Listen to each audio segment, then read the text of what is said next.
Martha Croft did not shout the day the potteries cart tipped a ton of cracked blue plates into the lane below her gate. She only knelt in the wet grass and moved the sharpest pieces aside, one by one, so the children walking to school would not cut their feet. That was the 5th winter of it. 5 winters of the Marlbrook work sending its broken things down the sunken lane at Barrow Edge, crazed plates, chipped cups, whole crates of blue and white ware where the pattern had smeared or slid or printed twice. Several tons of it thrown where nobody would look. And when Martha went to the works and asked them to stop, the manager's man met her at the gate and gave her a line she would remember to the end of her days. Spoil has no owner and no worth, Mrs. Best let it be. The whole of the market had watched her carry her petition round, and the whole of the market had turned away. But while she was sorting the safest pieces out of the children's path that grey morning, Martha turned over one plate, and she noticed something about the flaw in it, something about the fault that ran through nearly every ruined piece in that lane, something the whole trade had been looking at for 5 years and had never once stopped to see. If you have ever seen worth in a thing the world was only fit to bury, this story is for you. Before we go on, do one small thing for me. Subscribe so the channel can keep telling these true-feeling tales. And leave a comment telling me the town you're watching from tonight. I want to see how far this one travels. Now let me take you back to the beginning. Barrow Edge was not a place you would find on most maps. It was a scatter of holdings on the high ground above Burslem, in the Staffordshire potteries, where the smoke of the bottle kilns hung over the valley like a low brown weather of its own. This was the year 1878. The kilns fired day and night down there. Up on the edge, the air was a little cleaner, and the fields ran green to the lip of the valley before the town's grime began. Martha Croft held 4 acres and a small dairy on that high ground. She had held them alone for 2 winters now. Her husband, Thomas, had gone in the 2nd winter, quiet in his sleep, and left her the holding and the mortgage both. She owed a building society in Hanley £3 and 4 shillings every quarter day. It was not a great sum to a man of business. It was a stone in her chest to a woman working 4 acres by herself. She made it, most quarters, from the milk and the butter and the few pigs. She made it by rising before light and going to her bed after dark, and by wanting nothing for herself that she could do without. She was about 50. She had a straight back and hard hands, and a way of looking at a thing steadily before she spoke about it. Below her gate ran the lane. It was an old sunken road, a holloway, worn down between 2 banks over hundreds of years, until it lay a good 6 feet below the fields on either side. Cool in summer, a trap for water in winter, and it was the shortest way from the Marlbrook Pottery Company, down at the valley's edge, to the great shard ruck where the works tipped what it could not sell. That was the trouble. The lane was the short way. The works had a proper tip. It was farther off, and it was uphill from the yard, and the carter did not care to take his load the long road when the short road ran right past the widow's gate. So he took the short road. And the short road went past Martha's, and dipped, and there, where the banks were highest and no gentleman would ever ride, Silas Bode tipped his cart and turned it round and went back for another. Silas Bode was not a cruel man. He was a man of habit. He had found the easy way once, and habit had done the rest for 5 years. So the spoil went into the lane. Not the tip. The lane. By that 5th winter there were tons of it. You could not see the old road for the blue of it. Crazed dinner plates with the glaze gone to a spider's web, cups with the handles snapped clean off, serving dishes where the transfer printed pattern had shifted in the making, so the willow tree sat half off the rim, or the little figures on the bridge marched away into the plain white. Broken things. Wrong things. Things the works called seconds, and worse than seconds, and would not put its name to. And the children of the edge walked that lane to school and back, twice a day, every day. That was why Martha went down. Not for herself, for the children. Because a barefoot child in summer, or a child slipping on the wet in winter would find the edge of a broken plate as sure as a knife. So she went down with a basket and a pair of old leather gloves, and she gathered the sharpest pieces where she could and set them up on the bank out of the way. It was slow work. There was always more of it. But she did it morning after morning because nobody else would. And it was on one of those mornings, that 5th winter, that the thing happened which changed her whole life. Though she did not know it then, she was sorting through a fresh load, cold hands even in the gloves, and she picked up a plate that had not shattered, a good plate, sound in the body, only thrown away for the pattern on it. She turned it to the light to see why they had cast it out. The transfer had printed twice. You must understand how the blue was made. The pattern was cut into a copper plate, inked and pressed onto a thin tissue, and the tissue laid down on the white ware and rubbed to give it the colour. It was skilled work and quick, and now and then the tissue slipped, and the pattern printed once, and then a hair's breadth over, printed again, a ghost behind the true thing, and the works threw those away. This one was a bridge scene, a little arched bridge over water in the old Chinese manner. Only it had printed twice, a hair out of true. So there was a ghost bridge standing just behind the real one, and 2 pairs of lovebirds in the sky where there should have been one. Martha stood in the cold lane and looked at it. It was, she thought, oddly pretty. That was all she thought. Not worth anything, the works had said as much, and the works knew where, but pretty in its wrong way. 2 bridges. 2 pairs of birds, as if you were seeing the picture and its reflection at once. She very nearly set it down with the rest. Instead, she wiped it on her apron and carried it up to the house and stood it on the dresser, at the end, where the light from the window would catch it. She could not have told you why. A small brightness in a hard morning, perhaps. Then she went out to the cows and forgot about it. And it stood there on the dresser gathering the afternoon light, and it waited. That is where I want you to remember it. The double bridge plate. On the dresser. Because it is going to matter more than anything else in this house. Now, that winter the tipping grew worse, not better. The works was busy. A busy works makes more mistakes, and more mistakes means more spoil, and all of it came down the lane. And one raw afternoon in the January of it, the thing Martha had feared for 5 years finally came to pass. The Bowdens' youngest, a mite of a boy no more than 6, was running the lane home from school ahead of his sisters. He slipped on the wet blue, and he came down hard on the broken edge of a serving dish, and it opened his knee to the bone. They carried him up screaming, the blood black on the January mud. Martha heard it from the yard and came running with her apron and her clean linen, and she bound the leg herself before the doctor could be fetched from the town. The boy lived. The boy kept his leg. But he carried the scar of it, a white seam across the knee, and it might so easily have been his throat, or another child's throat, and every soul on the edge knew it. Something hardened in Martha that day. She went to the works first. She stood at the gate in her good bonnet and asked to see the manager, and she was not let past the yard. It was there that Verrall's man gave her the words. "Spoil has no owner and no worth, missus. Best let it be." He said it kindly enough. He said it the way you speak to a slow child, and he shut the gate. So she went to the parish. The parish said the lane was not theirs to mend, and the works was not theirs to command, and was there not enough trouble in the world without a widow's plates? So she went, last of all, to the district surveyor. His name was Mr. Adderley, and he was a man who wore a watch chain and kept a great ledger, and he told her he would look into the question of the lane in due course. Due course, Martha was learning, was a place things went to die.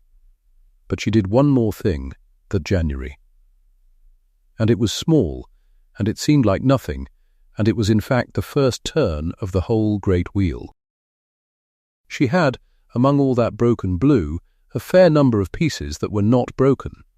Chipped, yes, a nick out of the rim, a flaw in the glaze, but whole, sound, a plate you could eat off if you did not mind the chip, and a poor woman minds a chip a great deal less than she minds an empty cupboard. So Martha filled a basket with the soundest of the chipped ware, and she carried it down to the Saturday market at Burslem, and she set it on the stones by her feet, and she sold it, plainly as what it was. Chipped plates, a penny each, cups with a nick, twopence the pair, honest seconds for folk who could not stretch to whole ones. The market women beside her thought it a great joke. "That's not Ware, Mrs.," one of them called out, loud enough for the row to hear. "That's a heap of wrongs." And they laughed, and Martha kept her eyes on her basket and made her change, and said nothing. But by noon the basket was near empty, and there was a shilling and some coppers knotted in the corner of her handkerchief that had not been there in the morning.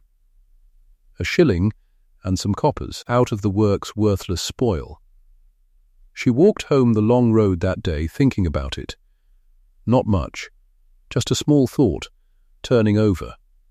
The works said the stuff was worth nothing, and here was a shilling in her handkerchief that said the works was wrong about at least one small part of it. She did not yet know how wrong. Because the works was not finished with her. Not by a long way. It was the manager himself who saw to that. Josiah Verrall. A careful man, Verrall, precise as the master patterns he lived by. He kept the Marlbrook's books, and he did not like to see the shard ruck filling with clearance from a bad quarter, because a full ruck was a question somebody above him might ask. So when a great kiln clearance came due that spring, cracked saggers, a whole misfired oven of it, Verrall gave the order to shift it fast and shift it cheap, which meant the short road, which meant the lane. Silas Bodie took not one load down, but a double load, 2 carts running the day long ahead of the clearance proper. And when he was done, the lane below Martha's gate was not merely littered. It was dammed, a wall of fresh blue and broken sagger, several tons of it, filling the sunken road from bank to bank, so that no child, no cart, no living soul could pass. The shortcut to the school was shut, and it was shut with the works rubbish.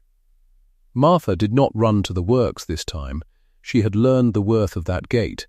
Instead, she waited for the Saturday, and she filled a small basket with a sample of the ruin, and she carried it down to the market cross at Burslem, where the whole town did its business, and she stood up on the step of the cross, and she called for the surveyor by name. It was a bold thing for a widow to do. The crowd gathered to see it. Mr. Adderley came, because a crowd was watching, and he could not well refuse, and Martha laid out her case there in the open, the damned lane, the shut road, the cut child, the 5 years of it, plainly and without heat, holding up a smeared plate for them all to see. She asked him, before the town, to name the works the owner of what it had tipped, and make it clear its own mess. And Mr. Adderley, before the whole of Burslem's Saturday crowd, gave her his answer.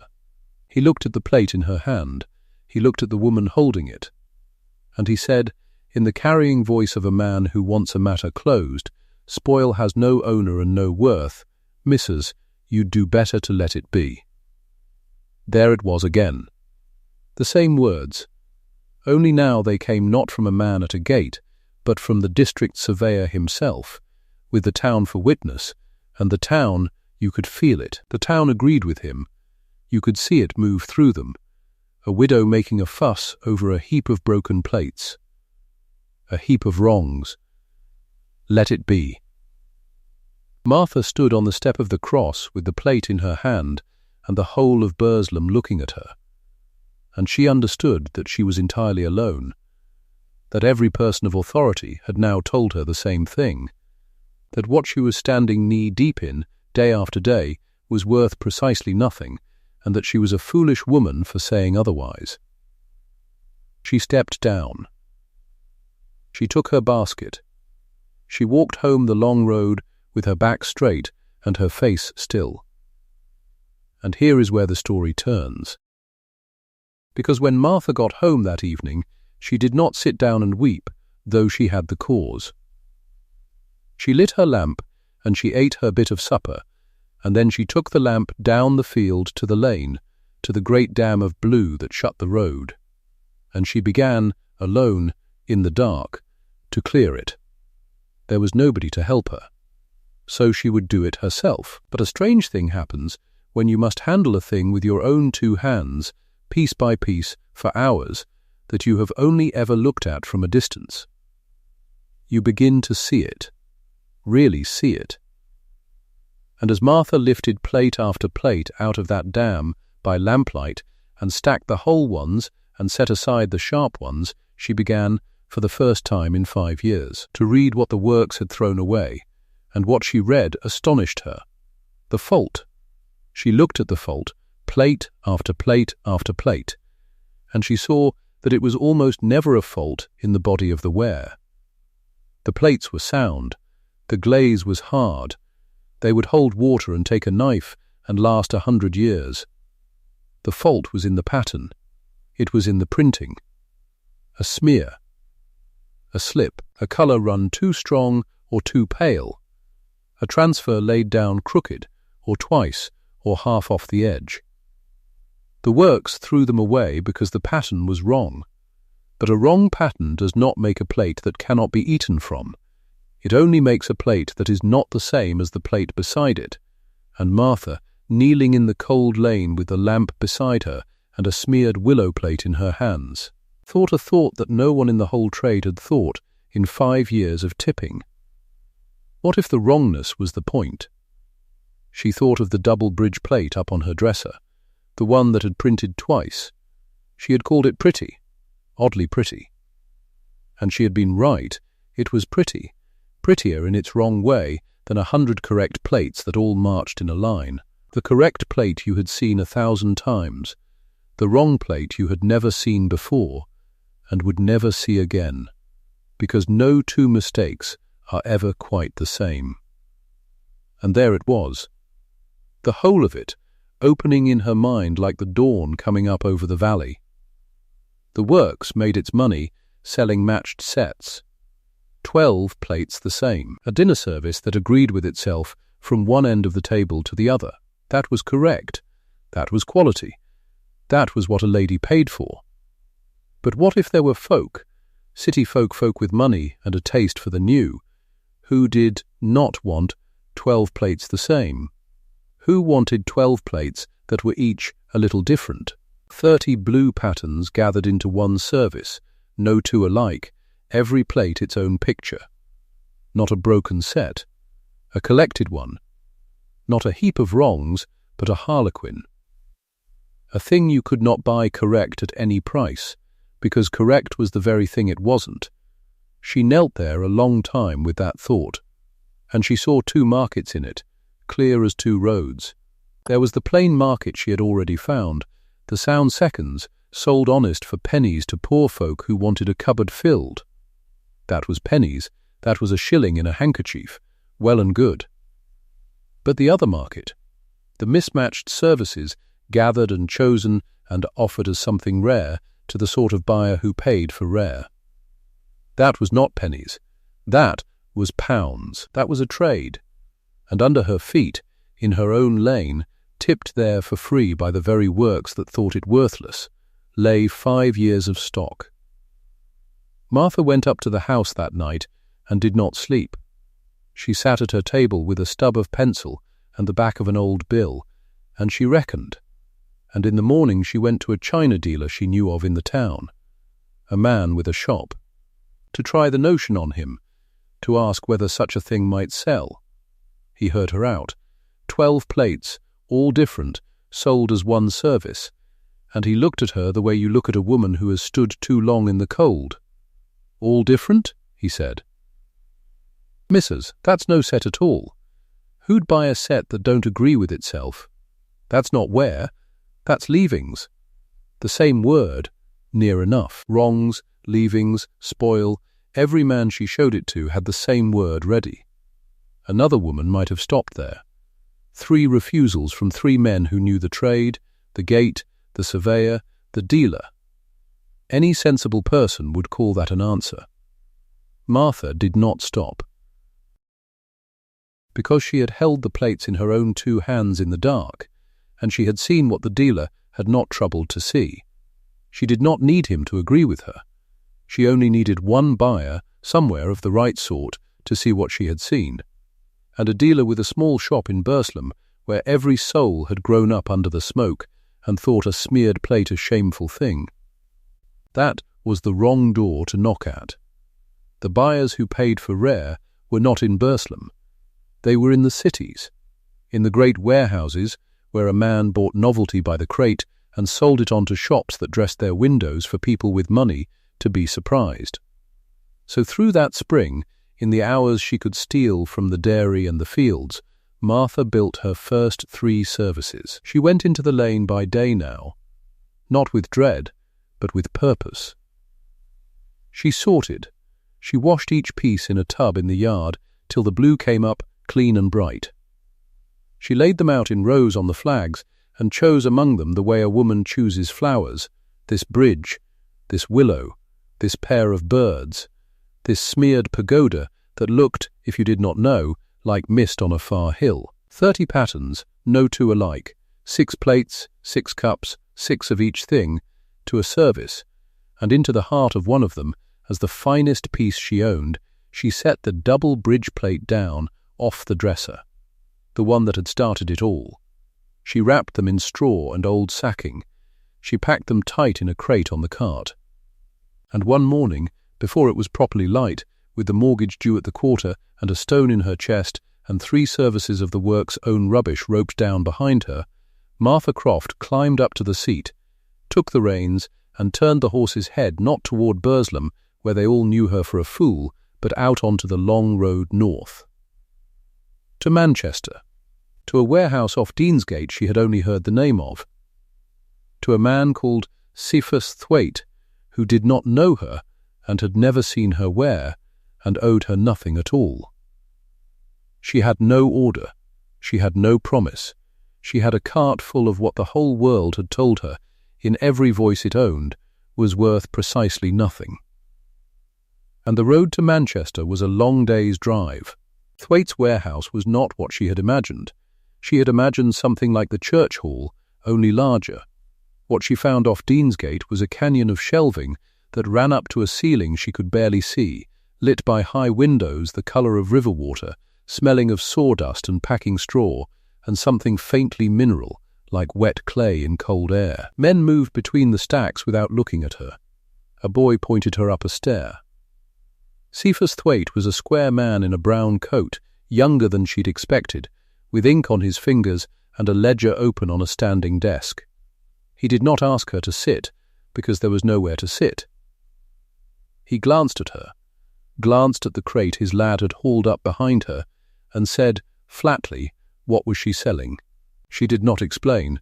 She unpacked the service onto the corner of his desk. He was quiet for a long time. He turned one plate over. He held another to the window. He set 2 of them side by side and looked at the difference in the blue, the slight shift where one transfer had run and left the willow doubled and blurred at its edges, so that the tree appeared to be moving. Then he picked up the double bridge plate. She watched his face. He was not a sentimental man. She could see that in him. He was a man who turned things over and looked at the back of them. He set it down. He named a price. She had planned an answer to a lower figure, and she nearly spoke it before she understood what he'd said. The price he named was fair, more than fair for chipped ware. Less than fair, she was beginning to understand, for what this actually was. But she was standing in a city she did not know, with mud from the road still on her boots, and the mortgage due, and so she said yes. He wrote the order before she reached the bottom of the stair. Not for 1 service, for 6. And a second note, folded inside the first, with a name in Liverpool she should visit, and a line she read 3 times on the road home in the failing light. Tell him I sent you. Tell him what you told me, that it isn't matched. That is precisely the point. The horse knew the way home better than she did by then. She let it walk and held the order papers against her coat and did not let herself think too far ahead, because thinking too far ahead was how women in her position lost their nerve at the very moment they could least afford to. The order was for 6 services, 6 of each thing, in each. 6 plates, 6 cups, 6 of every piece, and each piece a different blue. She read the figure again by the light of the kitchen candle, and then she put the paper in the tin on the mantel and went out to see to the cow, because the cow did not care about Manchester. But the paper stayed with her all the same. 6 services was a great deal of sorting. She had made the first 3 out of what lay ready to hand, the best of 5 winters' tipping. Sorted on the barn floor by print and by soundness. 6 more meant going back down into the lane and reading every piece again. So that was what she did. She did it through the back end of that autumn, with the light failing early and the ground going hard. She took a lamp down into the sunken lane after the milking was done. 6 feet below the fields it ran, that lane, a green cut walled with hawthorn, and the spoil had filled the low stretch of it near her gate for years. She had cursed it once. Now she knelt in it and turned the pieces to the lamp like a woman reading letters. She had learned to see fast. A plate came up in her hand. She turned it. She looked, not at the willow, not at the bridge, but at where the blue sat on the white. If the fault was a crack that went through the body, she set it to the broken heap. If the fault was only in the print, a transfer laid twice, a colour run, a pattern shifted a hair off true, she set it to the sound heap. And the sound heap was nearly all of it. That was the thing the whole trade had never stopped to see. The works threw it out for a fault of the eye, not a fault of the clay. She washed each sound piece in the trough. She stacked them in the barn by print. And when she had 6 of a kind that pleased her, 6 wrongs that sat well together, she wrapped them in straw and set the service aside in a crate. The double bridge plate she did not crate. That one stayed on the dresser. She carted the 6 services to Manchester herself. 2 loads it took, over 2 grey mornings in the wet. Thwaite had them off the cart before the horse had stopped blowing. He walked round the crates rubbing his hands, and he said a thing she kept. "My window folk," he said, "won't have a matched set at any price now. They've seen these. They want the ones that don't agree with themselves. Can you fathom it, missus? I've sold matched blue for 30 years, and now they want the wrongs." She could fathom it. She had been counting on it.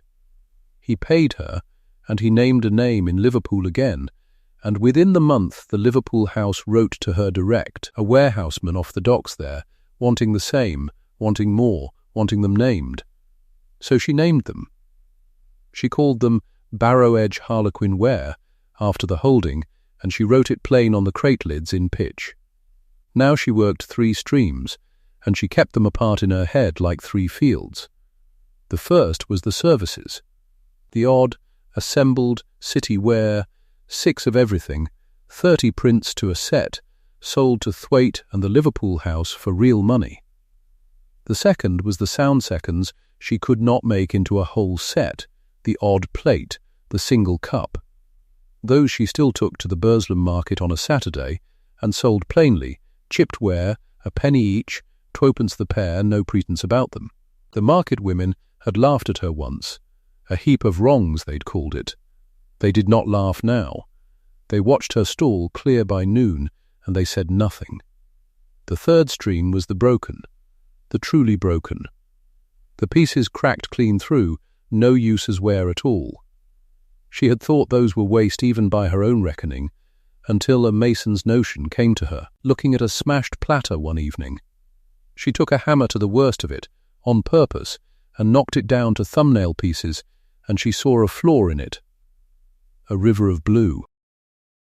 A villa man at Hanley had her lay a garden edging first, a curling border of set blue chips round his rose beds, willow and pagoda and bridge all broken up and run together, and he paid her well and showed it to his friends. Then a farmer over the ridge wanted a dairy flaw, because a dairy wants a flaw that washes and does not stain, and blue mosaic set in mortar washes like a plate. She laid it on her knees over a fortnight, and it kept the cool, and the milk stood well on it. And then the Reverend Halloran came up the track to Barrow Edge in his own trap and asked would she lay the church path. That one she did for less than it was worth, and she knew she did, and she did it anyway. A path from the leak gate to the porch, 30 blues underfoot, every willow the works had ever misprinted broken into a stream that ran up to God's own door. The parish walked on it every Sunday after. It was the most seen thing she ever made, and it was made of what a surveyor had told her at the market cross had no worth at all. She kept books now. That was the fourth thing. Though it was not a stream, it was the banks that held all three. She had borrowed a clerk's primer off a Hanley man, double entry, and she taught herself of an evening at the kitchen table with the fire down low. Debit and credit, one against the other, every order on its own line in a bound book. She was slow at it. She made mistakes and found them and squared them, which is the whole of bookkeeping. Finding your own mistakes before another man finds them for you. And the book began to climb. By the spring it read £210 of orders taken. By the back end of that year it read 480.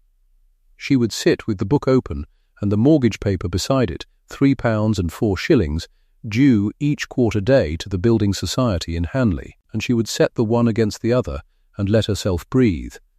And here is the part she could hardly credit, then or after.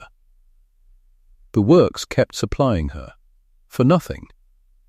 Silas Bode still drove his cart down the lane, out of pure habit, and tipped the Marlbrook's faults into her low stretch by the ton, the way he had for 5 winters, because it was the shortest road to the shard ruck, and no man had told him to stop.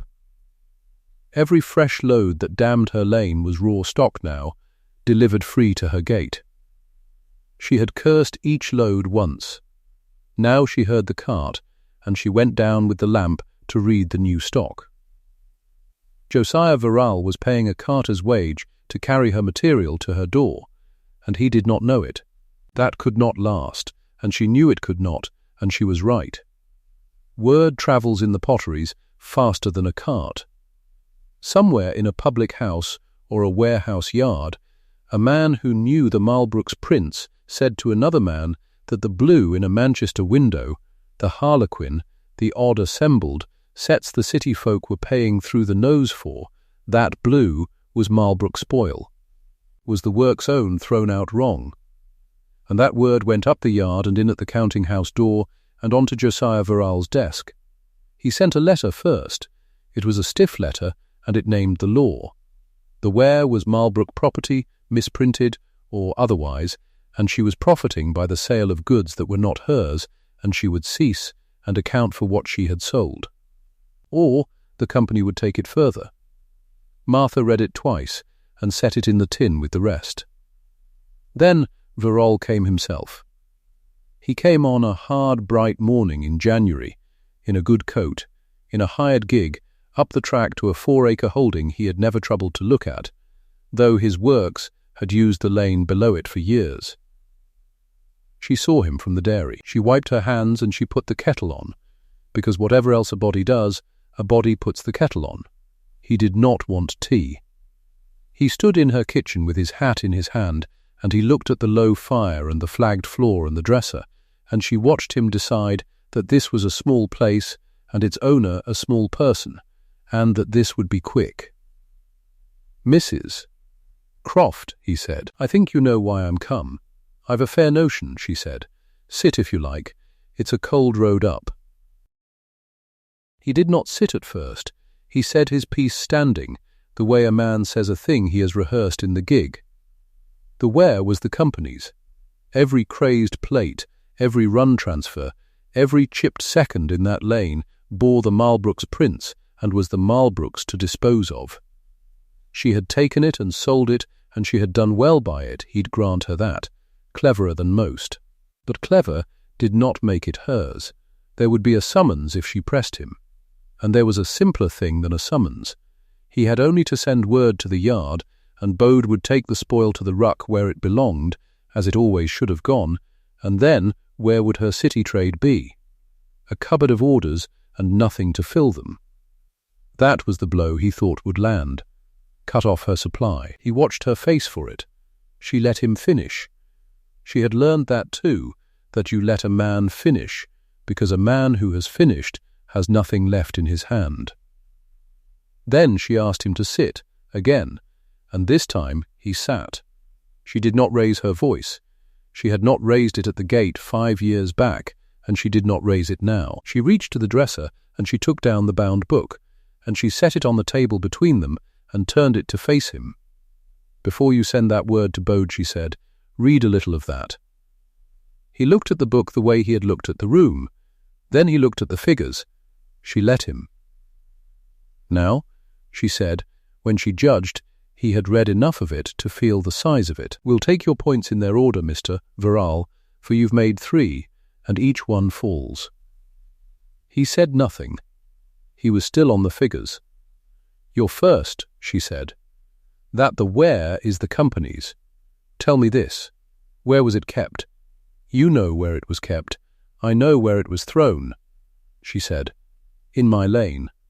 6 feet down in a green holloway with the hawthorn over it, that your carter used because it was the near way to the ruck, and no man stopped him.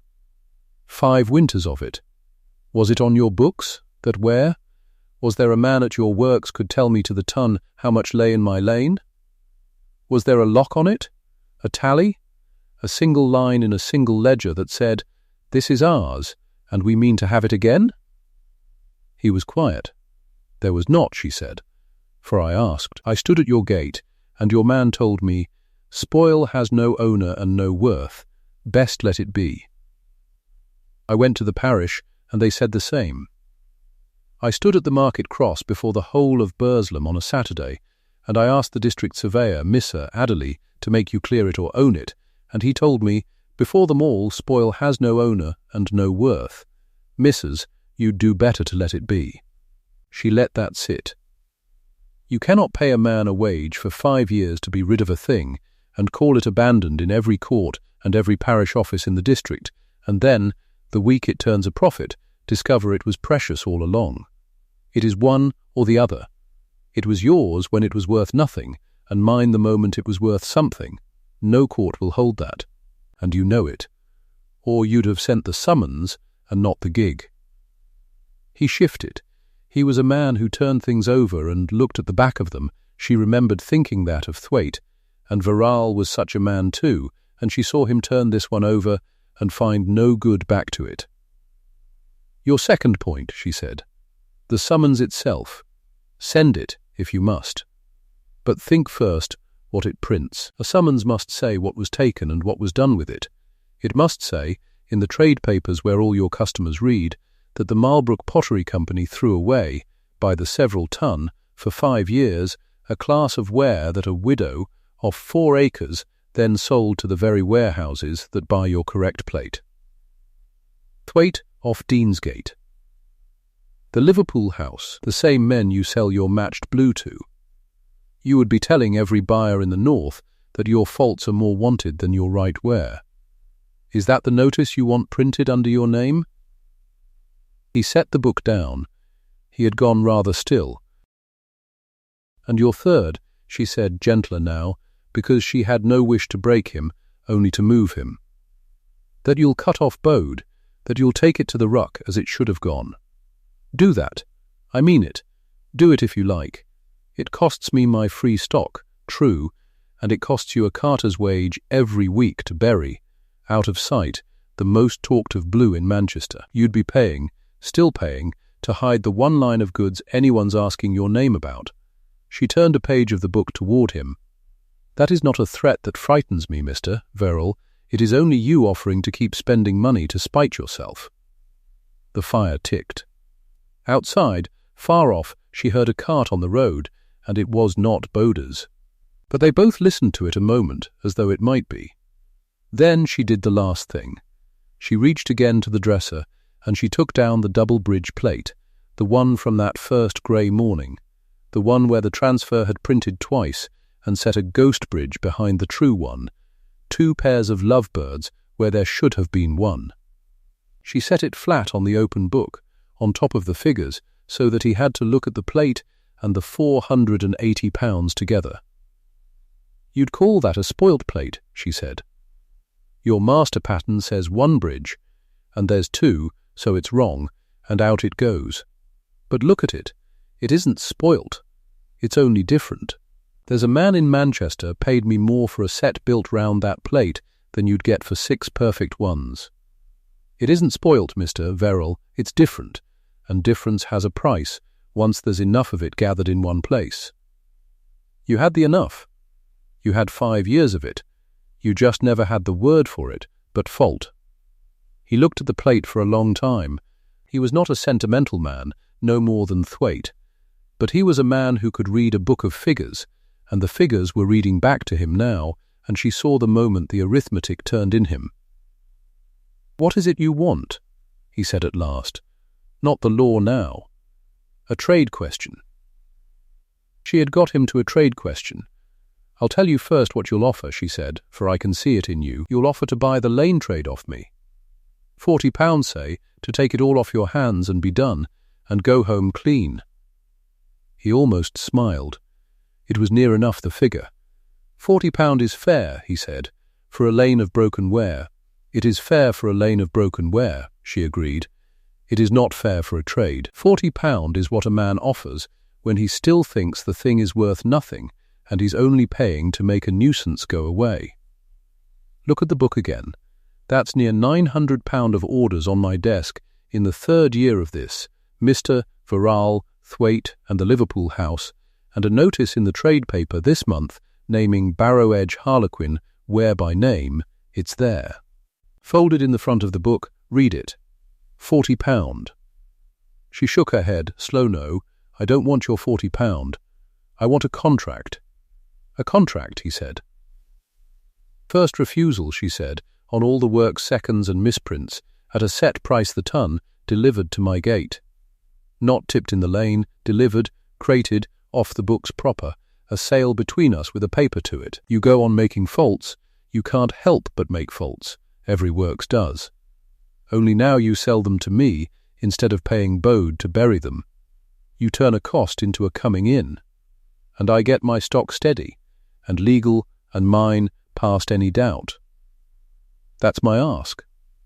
A ton delivered against £40 to make me quiet." She closed the book gently over the plate, and the figures both. "Which of those two do you suppose a man who reads ledgers would sign?" He did not answer straight off. To his credit, she thought after, he did not bluster, and he did not sneer. He sat in a widow's kitchen with a plate on a book, and he did the sum, the real sum, the one his master pattern had never let him do. What it had cost over 5 years to bury, what it might bring over 5 more to sell. "Pen and ink," he said. She had it ready in the dresser drawer. She had had it ready since she saw the gig on the track. They wrote the terms out plain between them at the kitchen table, the two of them, a set price the ton, first refusal, delivered and crated, and they both signed it, and she gave him tea after all, and this time he drank it. He turned the double bridge plate over once more before he left, looked at the back of it, at the smear of blue where the transfer had overrun the foot rim, and he set it down without a word and put his hat on. At the door he stopped. "How did you know?" he said. "The flaw was only in the print." "Because I cleared that lane on my knees by lamplight," she said, "for a boy's sake, so a child wouldn't cut himself again on your Ware, and when you clear a thing by hand, a piece at a time, you end by reading it. You never cleared it. So you never read it. That's the whole of it, Mr. Verrill. I looked closer than you did, at a thing you'd decided not to look at." He touched his hat and went out to the gig, and drove back down the track past the lane, and she watched him look at the lane as he passed it.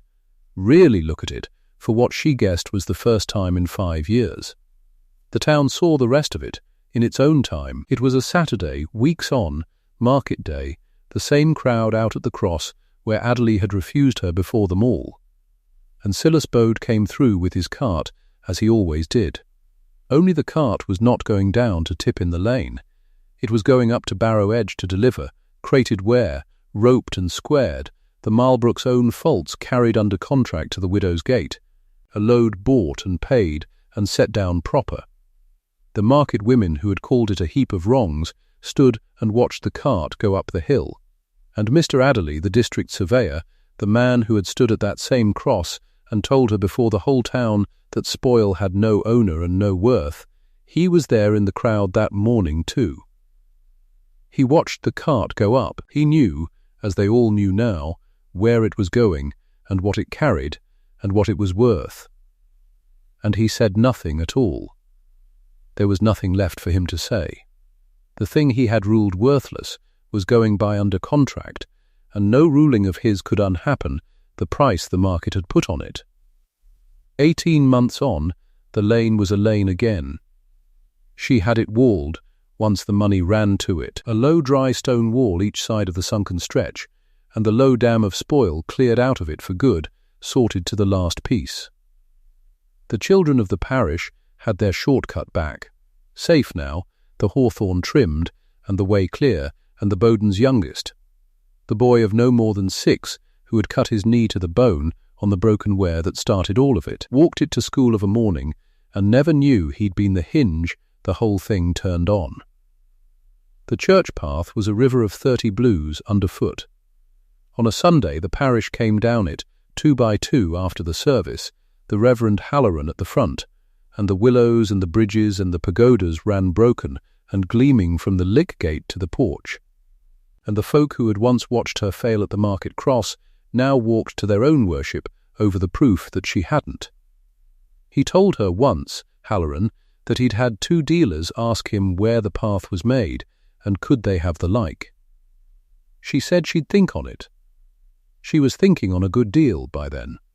Her book carried 2 warehouses now, Thwaites and the Liverpool house, and a new man at Newport had written wanting terms, and on a quarter day that spring she took the mortgage paper down from the tin, the £3 and 4 shillings she had feared each quarter day for 2 winters after Thomas died, and she paid the last of it, and the holding was hers, free of the building society, 4 acres and a dairy and a walled lane, all hers, in her own name. Off the sale of what the trade had told her was worth nothing at all. The double bridge plate she kept. It stood on the dresser where it had stood since that first grey morning, and it was not for sale at any price, and behind it, folded, stood the cleared mortgage paper. In the mornings the low sun came in at the kitchen window and caught the blue of it. The true bridge and the ghost bridge behind, and she would stand with her tea and the steam rising and look at it, and she would not think too far ahead, because she no longer had to. Ahead had come. As for the works, the Marlbrook Pottery Company, within the year, put out a line of its own. You could read the notice in the same trade paper that had named her. A Harlequin second, they called it. Assembled and mismatched, sold as a novelty for the city window, at a good price, a price the very same works had spent 5 years, and a carter's steady wage, paying to bury in a widow's lane. Josiah Verrall never said a word to her about it, and she never expected one. The contract held. The ware came up the hill crated, and the money went into the book, and that was language enough between them. And Adderley, the surveyor. He never took back a word he'd said at the cross. He only stopped saying it. Which, in a man like that, is as near an apology as the world is ever likely to get. They buried 5 years of difference, the whole trade of them, because the only word they had for it was fault. A misprint. A wrong. A spoil to be got rid of at a cost. It took a woman on her knees in a lane, clearing broken plates so a child wouldn't bleed, to turn the piece over and read what was actually there. Not spoilt, only different. And difference, gathered in enough quantity, with enough eye to see it, is not a flaw at all. It's a style, and a style has a price. So if you're watching this from a place where they've told you a thing is worthless, where they've told you're worthless, turn it over. Look at the back of it. Look closer than the people who threw it away ever bothered to look. And tell me, down in the comments, the town you're watching from. I'd like to see how far Martha's story travels.